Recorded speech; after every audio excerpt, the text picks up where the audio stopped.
Salut tout le monde, c'est Melvin, j'espère que vous allez bien. Je vous retrouve aujourd'hui pour une nouvelle vidéo dans laquelle je vous raconter deux petites histoires qui font vraiment flipper. Mais avant toute chose, mes amis, j'aimerais prendre un tout petit moment pour vous donner 2-3 informations. Ceux qui veulent directement passer aux histoires, je vous invite à taper plusieurs fois sur votre écran pour avancer dans la vidéo. Ne vous inquiétez pas, c'est que des bonnes nouvelles que j'ai à vous annoncer. La première, c'est que vous vous souvenez, il y a je crois 2 ou 3 vidéos, je vous avais annoncé que le 15 octobre, j'organiserai quelque chose. Eh bien, je vous ai laissé un petit peu dans le flou jusqu'à maintenant volontairement, mais prochainement, la chaîne YouTube va step up parce que cette fois-ci, j'aurai un endroit dédié à la création de vidéos. Effectivement, je me suis associé avec plusieurs personnes qui sont super talentueuses, je vous les présenterai en temps voulu, et avec ces personnes, on va prendre un studio. Ce studio, on va le partager, moi j'aurai un petit espace pour faire tout ce qui est création de vidéos, tournage, montage, etc. Et ça va apporter une dynamique incroyable à la chaîne parce qu'on va pouvoir faire plein de concepts qu'on n'a pas encore fait sur la chaîne, que ce soit des vidéos à plusieurs, des vidéos IRL, des vlogs, enfin on peut imaginer tout et n'importe quoi. Il faut vous dire qu'on aura à peu près 100 mètres carrés à disposition et là, ça va être la fête. Donc en gros, le 15 octobre, on organise quelque chose pour fêter un peu l'ouverture de ce studio. Et là où il y a un petit problème, c'est qu'en fait, moi je pensais qu'il y aurait 10 ou 15 personnes qui habitent dans les alentours et qui regardent mes vidéos. Sauf que si je prends tous les commentaires YouTube et toutes les réponses Instagram, vous êtes plus de 200. Ça pose un petit problème dans le sens où,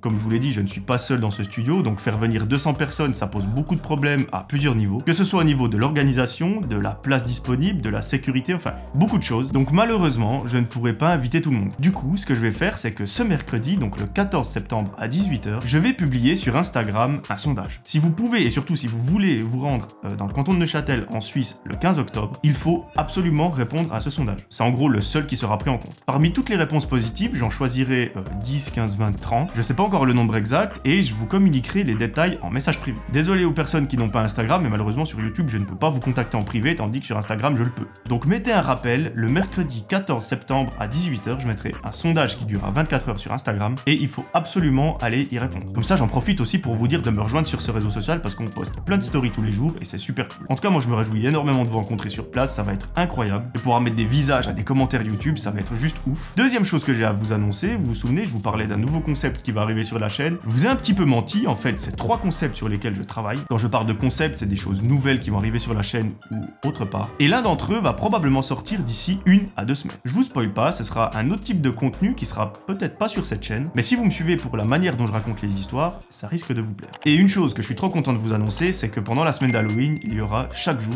une histoire. C'est dit, c'est planifié, les vidéos sont en cours de tournage et cours de montage. Ça va être une dinguerie, l'année passée on avait déjà fait des vidéos qui étaient vachement cool je trouve, et là ça va être encore mieux. Voilà, dites-moi en commentaire ce que vous pensez de tout ça. Moi je crois qu'après ce long blabla, je vous ai tout dit, je vous propose d'éteindre la lumière de là où vous trouvez, et on est parti pour les 2 histoires.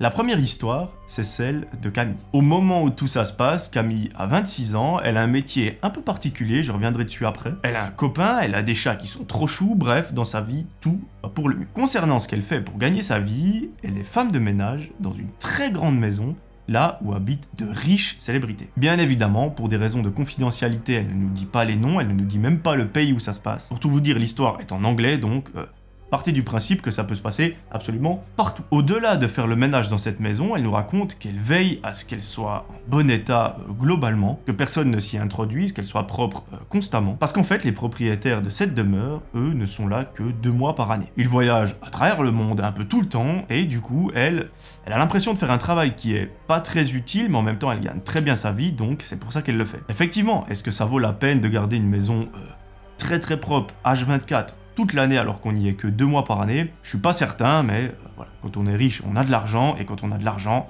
on compte un petit peu moins. Bref, elle nous raconte que son job est quand même assez cool parce que lorsqu'elle fait le ménage et que les propriétaires sont pas là comme 80% du temps, elle met énormément de musique, elle la met super forte, elle peut danser, enfin, c'est quand même un job assez cool. Un fameux jour, notre amie Camille se rend dans cette demeure, elle commence sa journée de travail, elle enfile ses vêtements, elle prend ses accessoires et commence à nettoyer la maison. Quand elle s'y met vraiment à fond, elle en a pour 2 jours à tout nettoyer tellement c'est un manoir. Donc généralement, ce qu'elle fait le premier jour, c'est qu'elle nettoie tout le bas et le lendemain, elle nettoie tous les étages. Pendant toute la journée, pendant 8 heures, elle nettoie à fond tout le carrelage, tous les meubles, toutes les pièces, enfin tout ce qu'il y a dans la maison. Tout se passe à merveille, en fin de journée, elle rentre chez elle, elle se pose sur son canapé avec son chéri, ils regardent Netflix et ensuite ils vont se coucher. Le lendemain matin, c'est reparti pour une journée de travail, elle se rend dans la demeure, elle enfile ses habits, prend ses accessoires et monte à l'étage. Elle commence par nettoyer les pièces qui sont sur sa gauche dans le couloir et elle a de la musique dans ses écouteurs. Là, elle s'y met à fond, elle frotte, quand tout à coup, elle semble entendre un gros bruit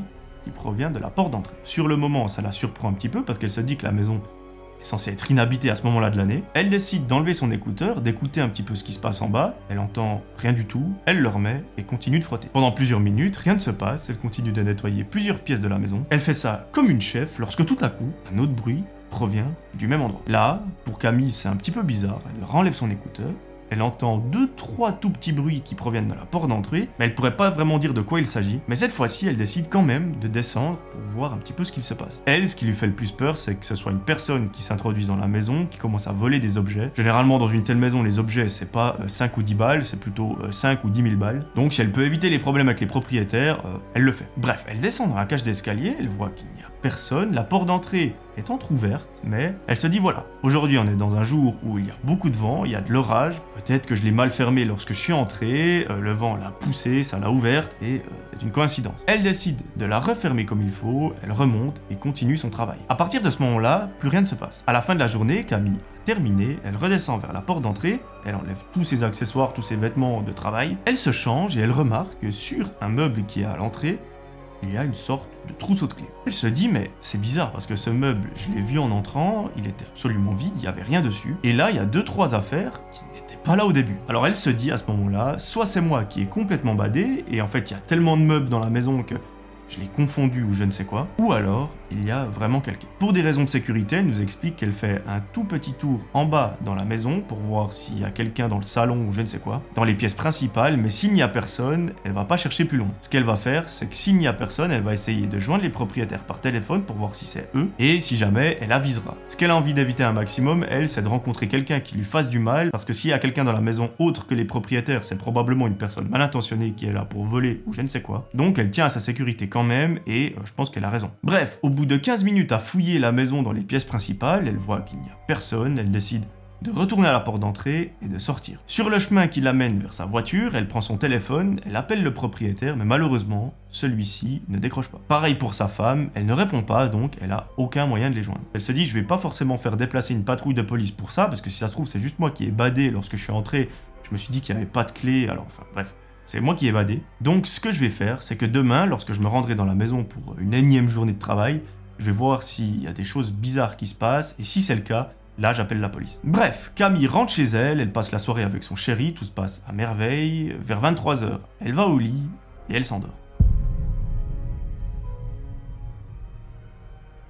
Le lendemain matin, elle se réveille, elle se prépare, elle se rend sur son lieu de travail, elle commence sa journée vers 8 h et aujourd'hui, contrairement au jour d'avant, elle ne doit pas nettoyer les sols ou les meubles, mais elle a une petite liste de choses à réparer dans la maison. C'est pas des choses bien compliquées, mais c'est pas le truc le plus intéressant à faire. Elle s'y met, elle arrive à réparer la plupart des choses lorsque tout à coup, elle commence à entendre des bruits qui proviennent de la porte d'entrée. Là, pour Camille, il n'y a aucun doute. Il y a eu un bruit, c'est pas le vent parce qu'aujourd'hui c'est le grand ciel bleu, c'est autre chose. De nouveau, elle décide d'enlever son écouteur et d'écouter un petit peu ce qu'il y a dans la maison. Là, elle commence vraiment à flipper lorsqu'elle entend des personnes parler. Ces personnes discutent dans une langue étrangère, c'est pas la langue qu'elles parlent, et surtout, elle comprend très vite qu'il ne s'agit pas des propriétaires. Ce qu'elle décide de faire, et je pense qu'elle a eu raison, c'est de sortir le plus rapidement possible de la maison. Et surtout le plus discrètement. Parce que l'idée, c'est de ne pas se faire entendre par les personnes qui sont dans la maison, parce qu'on ne sait pas leurs intentions. Est-ce qu'ils sont là pour cambrioler? Est-ce qu'ils sont là pour faire du mal à des gens? Aucune idée. Elle parvient à s'échapper par une petite porte qui se situe en bas de la maison. Celle-ci mène dans le jardin, et dans la demeure, il y a plein de portes qui mènent à l'extérieur. Donc elle n'a pas eu trop de mal à s'échapper, par contre, elle est en flip total. Elle décide de courir le plus rapidement possible à sa voiture et une fois dans celle-ci, elle prend son téléphone et appelle la police. Elle leur dit écoutez, il faut que vous veniez très rapidement à telle adresse parce qu'il y a des personnes qui ne sont pas censées être là. C'est une maison qui appartient à de très riches célébrités, donc c'est pas n'importe qui, ça peut être très dangereux, il faut venir très vite. Au bout de 10 petites minutes, une patrouille de police arrive sur le parking qui se situe devant la maison. Là, Camille explique aux policiers ce qui est en train de se passer, ce qui s'est passé durant les derniers jours, qu'elle a entendu des voix de gens qu'elle ne connaît pas, qui parlait dans une langue étrangère et il faut fouiller la maison. La maison est tellement grande que la patrouille décide d'appeler plein de renforts pour que ça aille plus vite et surtout que ce soit un petit peu moins dangereux et au bout de 15 minutes, plein de policiers arrivent. Là, ils effectuent leur meilleur raid dans la maison, ils fouillent toutes les pièces et ce qu'ils vont trouver est assez flippant. En fait, c'est dans la dernière pièce que la patrouille a fouillé qu'ils ont trouvé quelque chose. C'est pas dans la pièce la plus luxueuse, c'est dans la cave à vin. Effectivement, dans celle-ci, qui est quand même très grande pièce, ils ont découvert des sacs de couchage, plein d'habits, plein d'affaires personnelles et surtout de la nourriture assez fraîche. Malheureusement, ils n'ont trouvé personne parce que bien évidemment, ces gens qui étaient dans la maison ont eu le temps de s'échapper, mais l'hypothèse retenue, c'est qu'il s'agirait en fait de squatteurs. En gros, c'est des personnes qui s'introduisent dans des maisons inhabitées pour y vivre, qui prennent possession des lieux comme si c'était chez eux et qui s'installent. Sauf que là, un détail bizarre, c'est que pourquoi des gens se seraient cachés dans la cave à vin alors que c'est littéralement un palais? Il y a des pièces bien plus luxueuses et confortables qu'une simple cave. C'est là que les enquêteurs ne comprennent pas trop. Moi, personnellement, ma théorie, c'est que c'est un peu différent de squatteurs. C'est que pour moi, il s'agirait de personnes qui savaient très bien que Camille travaillait là, qu'ils savaient très bien que c'était la femme de ménage, donc qu'elle nettoie toutes les pièces de la maison, mais peut-être pas la cave à vin, et que du coup, ils s'y sont cachés pour faire tout et n'importe quoi dans la maison. Par exemple, lorsque Camille termine sa journée de travail, elle sort de la maison, eux, pendant toute la nuit, ils profitent d'y vivre, de voler des choses, ou de faire je ne sais quoi. Et arrivé très tôt le matin, ils retournent dans la cave à vin, ils font leur petite vie, ils essayent de rester très discrets, et ainsi de suite pendant plusieurs jours. Alors c'est une théorie assez spéciale, dites-moi ce que vous en pensez, dites-moi la vôtre dans les commentaires. En tout cas, ce qu'on sait, c'est que les policiers ont réussi à joindre les propriétaires, et plusieurs semaines après, lorsqu'ils sont revenus, ils ont découvert qu'effectivement, des objets de valeur avaient été dérobés. Au début, ils avaient un petit peu de mal à croire, et ils mettaient toute la faute sur Camille. Donc pour elle, c'était très dur à encaisser, mais les enquêteurs étaient là pour l'aider, pour leur dire non, on a des preuves qu'il y a eu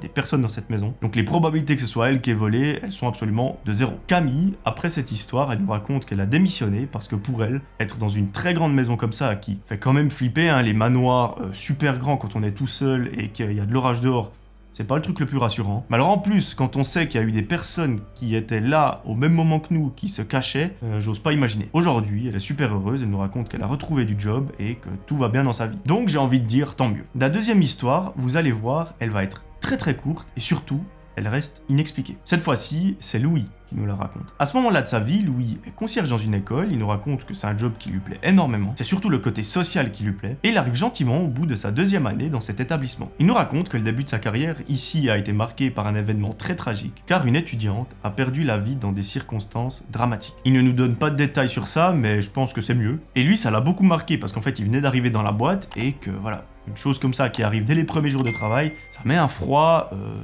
assez désagréable. Un fameux jour, Louis se rend dans cette école pour effectuer son travail, et aujourd'hui c'est un jour un petit peu particulier parce que ce soir, c'est les vacances scolaires. À ce moment-là de l'année, on est en décembre, l'école va fermer pendant 2 semaines pour les vacances de Noël, et aujourd'hui, Louis, sa tâche, c'est de nettoyer le dernier étage du bâtiment. Pendant plusieurs heures, Louis nettoie toutes les pièces avec brio, que ce soit les salles de classe ou encore les toilettes, enfin, il fait ça magnifiquement bien. Et arrivé à la fin de la journée, la sonnerie retentit, ça marque le début des vacances, tous les élèves sortent en courant, tous les enseignants également, et Louis se retrouve seul dans le bâtiment. Il nous raconte qu'il lui reste encore une petite heure de travail à effectuer, histoire de ranger les derniers objets avant le début du week-end, parce que lui, bien que l'école soit fermée, il va quand même devoir bosser, il va quand même devoir entretenir le bâtiment, mais pendant le week-end, il est complètement libre. Pendant une petite heure, il fait les derniers nettoyages au niveau de l'étage, il range les différents objets. Surtout, ce qui est super important, c'est qu'il vérifie que toutes les pièces soient vides, pas qu'un élève soit bloqué dans une salle de classe ou dans des toilettes. Il fait ça pendant de très longues minutes, et à la fin de celle-ci, il voit que personne n'est dans le bâtiment,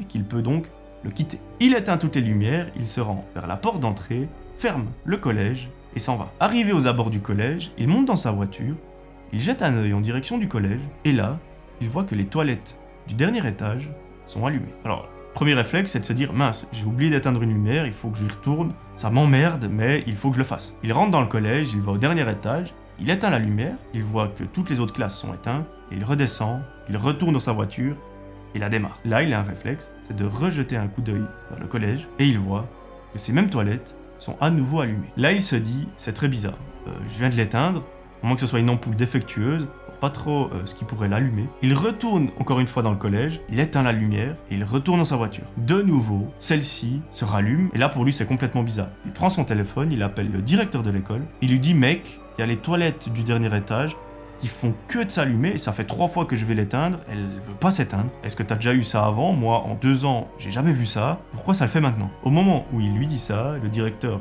change complètement d'attitude. Il semble être assez paniqué ou assez bizarre, et il dit quelque chose de très étrange à Louis.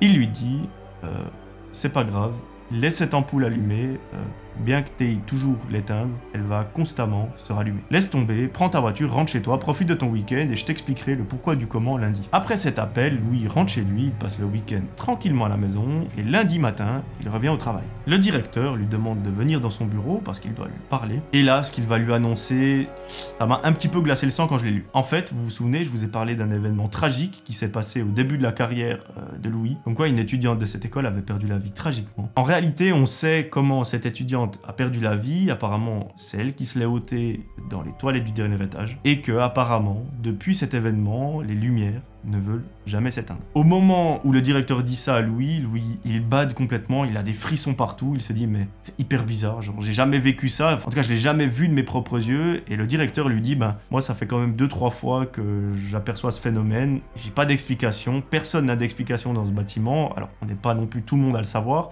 on est 2-3 personnes, mais je t'avoue que c'est très spécial. Louis, à partir de cette annonce, il nous raconte qu'il est devenu complètement parano, il a continué de travailler dans cette école, par contre, le moindre bruit, il se dit, mais c'est peut-être cette jeune fille qui est revenue dans l'école pour nous indiquer quelque chose, on n'en saura jamais rien, mais c'est assez spécial. Alors chaque histoire, je vous dis de la prendre avec des pincettes parce qu'on se base sur un témoignage de quelqu'un qui a écrit une histoire sur internet. On ne sait jamais si elle est vraie ou fausse, mais celle-ci, prenez-la encore plus avec des pincettes parce qu'il s'agit de paranormal. En tout cas, ce qui est sûr, c'est qu'elle m'a bien fait bader quand je l'ai lu. J'espère que ça vous a bien fait bader également. Je compte sur vous pour me dire ce que vous en pensez dans les commentaires parce que vraiment, je l'ai trouvé incroyable. Moi, je vous remercie infiniment pour tout le soutien qu'il y a sous les dernières vidéos. La fin de l'année 2022 va être assez particulière. Au niveau de la chaîne, ça va être incroyable avec tout ce que je vous ai expliqué en début de vidéo. Niveau personnel, vous allez voir, on va bien se marrer. Je vous dis pas vraiment de détails, mais ça va être vraiment drôle. Ça va être une belle expérience, en tout cas moi j'ai hâte, mais on va bien se marrer pendant plusieurs mois. Voilà, je vous en dis pas plus, je lâche ça un petit peu comme ça. Moi je vous promets de vous retrouver très vite pour une nouvelle vidéo. D'ici là, j'aimerais que vous preniez soin de vous. C'était Melvin, ciao tout le monde.